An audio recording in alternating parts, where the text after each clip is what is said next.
as part of my my ex officio or first selectman report, I guess is what this ends up being. I don't need to give one to Rob. This is the regulations of the Board of Selectmen, the rules and regs. We periodically review this. I know you have one, but we'll get one to Mr. Siri as well, who's at a family funeral this evening out of state. Please read these over. This is the rules that we abide by on the Board of Selectmen, and we do like to review these. You can bring back comments, and we will have this on our agenda for the next meeting. You might want to make sure Mr. Cunningham gets. Oh, Mr. Cunningham will be loaded up with paper. Just you wait, sir. You'll have to buy another file cabinet over there. Thank you, Mr. Cunningham, for coming this evening. I'll note that for the record, that you're coming here and doing your preliminary homework. We'll be welcoming you at the next meeting.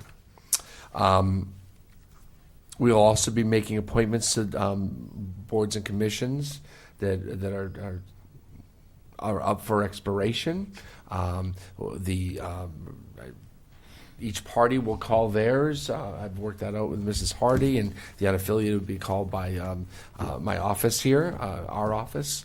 We'll get to the folks, and if there's any suggestions on people who would like to serve, please forward them to myself, and if appropriate, I'll then forward them to Mrs. Hardy if they're Democrats. There are people out there that from time to time say, hey, let me know if you need a body somewhere, and I have a list of folks, so I'll always do that because we always have vacancies from time to time.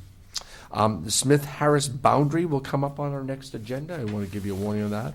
I sat down with Gary Lukowski, and we pulled out the map and said, how come this didn't get done a long time ago? We don't know why, but we're just going to finalize that border. He spoke in public delegation a meeting or two ago. I also left a message with Mr. Sawicki regarding his proposal in public delegation at the last meeting.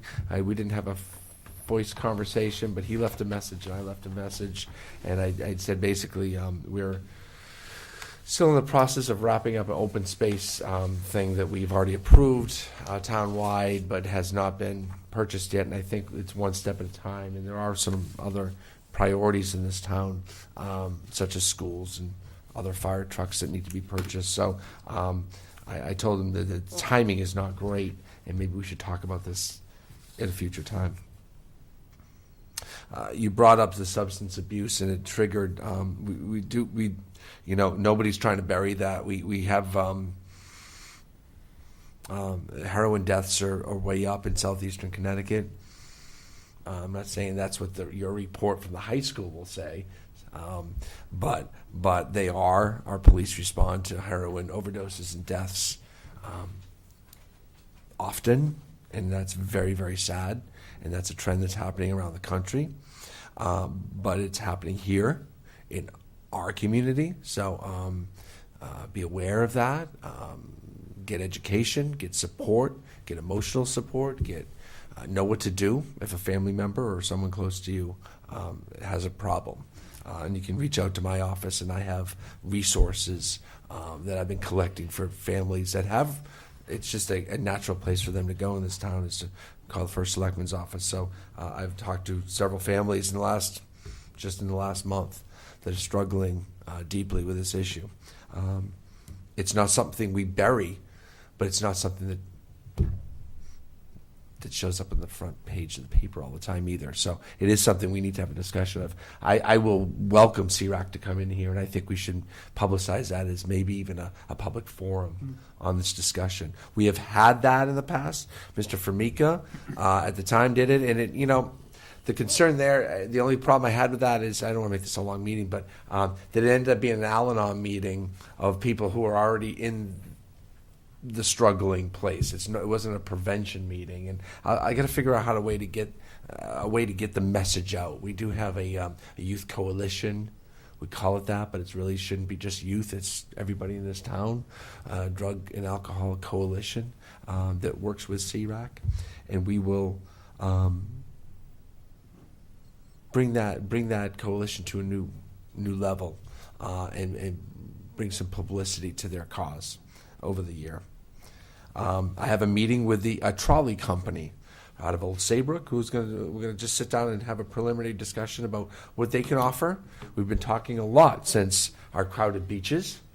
That seems like a long time ago. But it wasn't, and it won't be very long that we'll have that problem again. So we've been talking about shuttling tourists and beachgoers, and maybe we can start that discussion. I meet with this woman from Old Saybrook next week. The Jingle Bell Run is on the same day as the Light Parade. So December 12th is going to be a pretty festive day in this town. The Brian T. Daigle Memorial Jingle Bell Run, and this is a suicide prevention benefit. It was very successful its inaugural year last year. It kicks off from McCook's Park. They already have 300 people signed up, and everyone gets on the Santa hats and puts jingle bells on and runs that 5K thing. I'll just sit around and eat donuts while people are running, and wait for them to come back in. Yeah. So that's happened on December 12th. I urge people to come out. A lot of people walk this. And there's nothing better than a nice day, a 5K walk, and doing it for a good cause. And then you can really enjoy your donuts. And then, they'll be gone by the time you come in. The Light Parade is that night. It kicks off at 6 p.m. It's the umpteenth annual. 27. My goodness. And it promises to be a good one. I heard there's a great local band playing at Burke's right after that.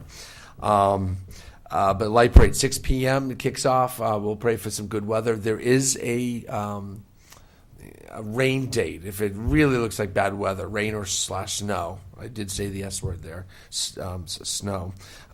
They'll put it to the next night. That's Sunday night. So this is a Saturday night, December 12th.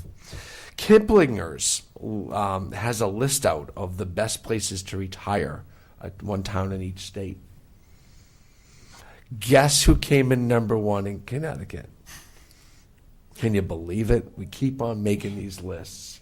So, we don't even beg for this publicity. And then, we talk about how bad it is in July that we get all this publicity. But it's a wonderful thing that we live in this community. And so best places to retire, Niantic, Connecticut. Jeez. If you had the chance to go to the downtown this past weekend, you were moved. You were moved by the people downtown, in the shops. We had a mild evening. It was a little misty, but not pouring down rain. You moved at the great downtown we have with the new stores opening up now. The Smoochie Bird and the toy store are now open and filled with people when I went in there. There was hot chocolate everywhere. The Rotary was lighting light bulbs on a tree. It's a memorial tree in front of the police station, and that's going to happen through the holidays. So for a passed loved one or a friend, you can buy a light bulb in their memory. There's all sorts of things going on, but the big thing was, of course, Santa came to town and sat next to the tree that we lit for Maddie. We had a great celebration, and people have a lot of class in this town, and they have a lot of love for what's going on, and it's a town that we all can be proud of. And I do want to thank Niantic Main Street, because they are such a driving force in making that happen. They made it happen. All the merchants, Niantic Main Street Group is fantastic. They've been doing this for a while. They're building these things up, and we owe a lot to the Niantic Main Street Group. Absolutely. So thank you for that. Swearing of officers is this coming Monday. That's December 7th. That's also Pearl Harbor Day, and it'll be a great day to honor the vets that do come, and we'll have a moment to do that. It is Pearl Harbor Day, and those folks, everybody in our services fought and served for our freedom and our independence and the liberties that we share. And what better day to get sworn in to serve local government than on a day like that. So we'll be doing that. The entire town is invited. It's not an invitation only thing. So it's 4:00 at the East Lyme Community Center, the big room, and we'll have some cake and coffee. How about that? Tea too. Coffee. If you don't like coffee, bring a water bottle. Actually, I'll have some water bottles there. I have some left over. You beat me to it. Don't you have a bunch of those Nickerson ones? Is there anything else from this group? Again, Rob, thank you, congratulations, and a job well done, 24 years of service to this Thank you. town. And you've already volunteered to step up on some other ways that you can help the town, and that's already appreciated. Yeah, well, thank you Yes, very much. I guys. do have a couple things. Yes. Who has Board of Ed for December?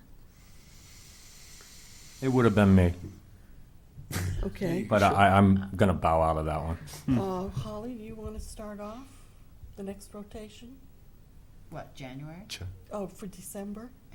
Or if not, somebody else can step in, but you would start the alphabetical rotation, which is what we usually do. But I could go, but I'm just not going to come back and talk to you about it. You're not going to go. You're right, I'm not. if not, Let's- I could probably do Let's, it. I'm gonna have to look at the schedule Okay. this month, but. It's well, I'll let Monday. We could Monday's the Mr. swearing. Cunningham start off. Oh, yeah, we're not going Monday. Yeah, so it's Monday, and I think they're just doing their officers. I think they have a All right. bear on the line. I'll Let's- work it out. let's- Thank you for bringing it up. Let's ditch them. Ixnay, You just said axnay that on in the real old- life, Mike. Is that all right? He'll live without We'll it. figure it out.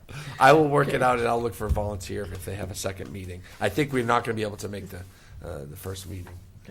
Okay. As a follow-up to your comments on the drug and alcohol, the Board of Ed did approve a part-time drug and alcohol counselor, substance abuse counselor for the high school this year. She was just hired and just started this week. This is part-time. They're fixing up a little office space for her, and she's just kind of getting familiar with the building and the staff this week, and hopefully shortly we'll begin seeing some students. And I probably have the best stories about Mr. Wilson, so I thought I'd save that till last. That's a great Because idea. you have to remember that I knew Mr. Wilson when he was 13 years old.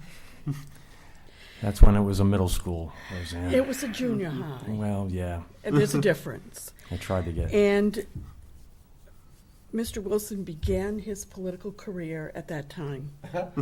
When he came for his oral report, costumed as Leif Erikson. Dressed appropriately in furs and boots, and I think someplace I have a picture of him. If anyone has a Just- photo, you do. Yeah. You have not thrown So one thing this away. is when he began his great speaking abilities that we've all had the benefit of. And he probably gave the longest report of anyone. Not surprising where he is today. So, Still ple- exploring, yeah. So, my pleasure to have served with a former student, and I wish you well. Thank you, dear.